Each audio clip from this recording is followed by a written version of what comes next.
द्विवेदी जी अपना नाम, विकास खंड का नाम और पक्ष या विपक्ष बताएंगे।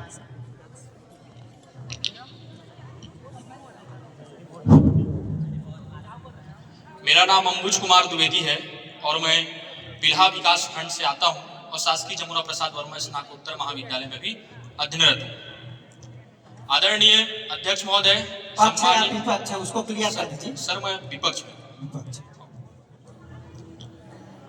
आदरणीय अध्यक्ष महोदय, निर्णायक मंडल एवं मेरे लोकतंत्र प्रेमी साथियों, आप सभी को प्रणाम, जय हिंद। आज के है जो विषय है, इस सदन में जो विषय चल रहा है, भारतीय लोकतंत्र आपातकालीन जो है, यह आपातकाल जो भारत में लगाया गया था, यह लोकतंत्र की आत्मा पर इतना बड़ा घाव था कि जिसका दर्द आज भी महसूस होता है। विषय यह नहीं कि आपातकाल से पूर्व की परिस्थितियां क्या थी, आपातकाल के पहले कौन कौन सी घटनाएं घटी।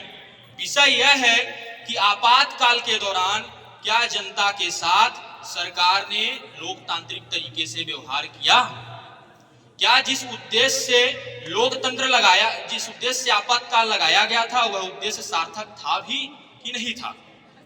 बात करूंगा 25 जून 1975 की वह काली रात, जो भारत के इतिहास में सब जनता सो रही थी, तो संविधान का दुरुपयोग करते हुए तत्कालीन प्रधानमंत्री ने आंतरिक अशांति के नाम पर आपातकाल की घोषणा कर दी। यह आपातकाल संविधान की दोनों हाथ में हथकड़ियों के समान था। बताना चाहूंगा, यह आपातकाल ठीक उसी प्रकार था जैसे घर में आग लगाकर कह दिया जाए कि हमने अंधेरे से बचने के लिए रोशनी की।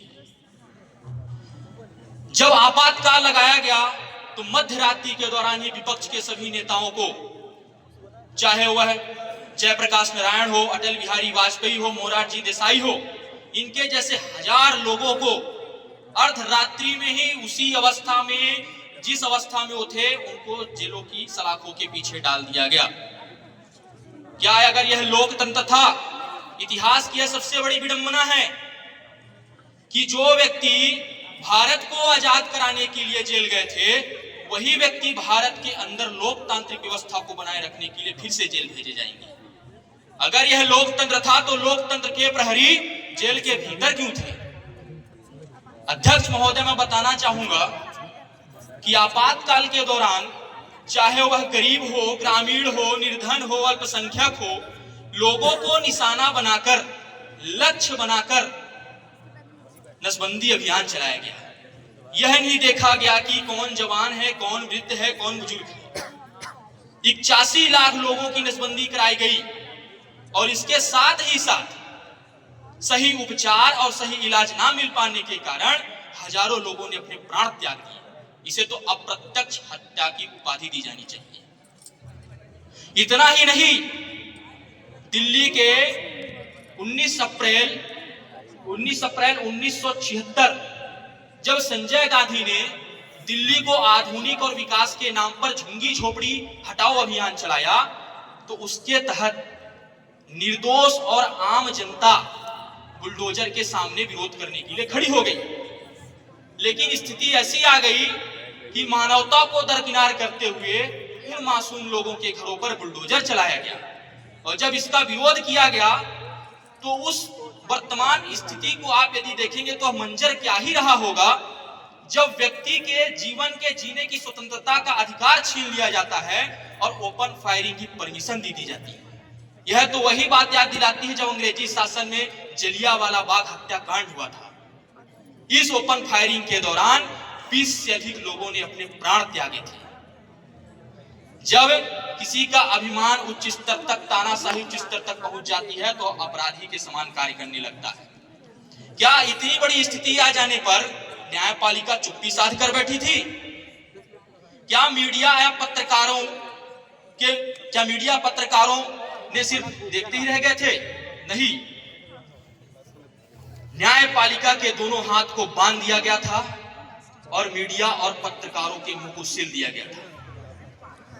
संविधान का उल्लंघन करते हुए 42वां संविधान संशोधन लाया गया, जिसके अंतर्गत संसद ने अपनी शक्ति को सर्वोच्च कर लिया और न्यायिक समीक्षा को कमजोर कर दिया। अब केंद्र सरकार ही थी जो शासन कर सकती थी, किसी भी प्रकार का हस्तक्षेप उस पर नहीं था। शक्ति नियंत्रण को समाप्त कर गद्दी की रक्षा की गई थी। अगर इस प्रकार की स्थिति थी, जब भारत में आपातकाल चल रहा था, तो सरकार तो एक एक से रोमांचक कार्य करने के लिए तब्दील हो गई थी। राजनीति को रोमांच का मंच बनाकर रख दिया गया था। मैं बताना चाहूंगा, आप सभी जानते होंगे, किशोर कुमार जी को तत्कालीन सरकार ने उनको कहा कि आप हमारी सरकार के लिए गाना गाइए, और उसको जब किशोर कुमार जी ने उन्हें मना कर दिया, तो अनौपचारिक तरीके से उनके गानों पर प्रतिबंध लगा दिया गया। क्या यही लोकतंत्र था? इतना सब कुछ हो जाने के बाद भी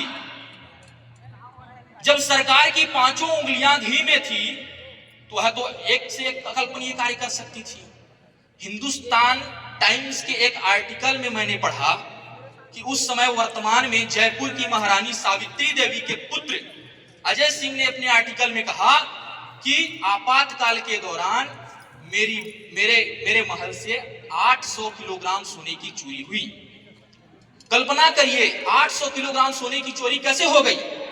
कहा जाता है जब महारानी को पीसा एक्ट के अंतर्गत अंदर किया गया था, तब यह चोरी हुई थी। अंत 4 पंक्तियां कहते हुए मैं अपनी बात को समाप्त करूंगा कि 75 से 77 का वह दौर पुराना था। 75 से 77 का वह दौर पुराना था। 25 जून की तारीख जिसमें भारत का लोकतंत्र घबराया था। आपातकाल की उस अवधि में व्याकुल जनता क्या करती, सिंहासन के खातिर जिसने निर्दोषों को सताया था, कि मातृभूमि के रक्षण में जिसने आवाज उठाई थी, मातृभूमि के रक्षण में जिसने आवाज उठाई थी, अर्धरात्रि में ही उनको जेलों में भरवाया था। कि आतंकित ना हो यह कहकर जिसने आश्वासन दिया था, आतंकित ना हो यह कहकर जिसने आश्वासन दिया था, उसी व्यक्ति ने राजशाही दिखाई थी। और जनता ने जिसको लोकतंत्र का काला दाग बताया था, 2 वर्षों का वह भारत का आपातकाल कहलाया था। जय हिंद, जय भारत, जय छत्तीसगढ़।